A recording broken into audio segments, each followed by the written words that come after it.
Hi అండి. ఇంతకుముందు ఒక వీడియోలో బోట్ నెక్ని నార్మల్ నెక్ ఎలా చేయాలి అనేది ఒకరు కామెంట్ చేశారు. అందుకనే బోట్ నెక్ బ్లౌజ్ మీద చూపిస్తున్నాను. ఫ్రంట్ నెక్ డౌన్ చేయాలి కాబట్టి ఫ్రంట్ పార్ట్ మధ్యలో ఫోల్డ్ చేసుకొని పెట్టుకోవాలి. పాత బ్లౌజ్ ఒకటి తీసుకొని నెక్ ఎంత కొలత ఉందో చూసుకోవాలి. ఈ బ్లౌజ్ ఇక్కడ 6 వచ్చిందండి. మీరు మీ బ్లౌజ్ కొలత ప్రకారమే నెక్ పొడవు అనేది తీసుకొని ఇక్కడ డ్రా చేసుకోండి.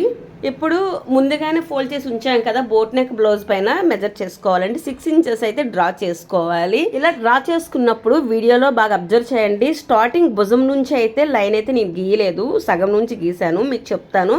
అలాగే ఇక్కడ వెడల్పు 2.5 వచ్చేటట్టు చూసుకోండి, అంతకు మించి ఎక్కువ రావద్దు, బాగా లూజ్ అయిపోతుంది ఫ్రంట్ నెక్ అయితే. ఇక్కడ వేల్చి పెట్టి చూపిస్తున్నాను కదా, అక్కడ నుంచి మాత్రం డ్రా చేసుకోవాలండి. పైన భుజం కుట్టు నుంచి డ్రా చేసామంటే మొత్తం బ్లౌజ్ మొత్తం వేస్ట్ అయిపోతుంది. ఈ విధంగా అక్కడ రౌండ్ నెక్ కూడా గీసుకొని బ్లౌజ్ని అయితే కట్ చేసుకోవాలి. బ్యాక్ పార్ట్ కూడా చూసుకోవాలి. పొరపాటున ఆ విధంగా ఫోల్డ్ చేయకపోతే కనుక ఫ్రంట్ నెక్తో పాటు బ్యాక్ నెక్ కూడా పోతుంది. అందుకు ఈ విధంగా బ్లౌజ్ని ఫోల్డ్ చేసుకుని కట్ చేయండి. బ్లౌజ్ నెక్కి పైపింగ్ ఉంటే సేమ్ కలర్ పీస్ తీసుకొని పైపింగ్ వేసుకోవాలి. అలాగే ఫ్రంట్ ఓపెన్ కావాలి అనుకుంటే మధ్యలో కట్ చేసి హుక్స్లు కజలు వేసుకుంటే సరిపోతుంది.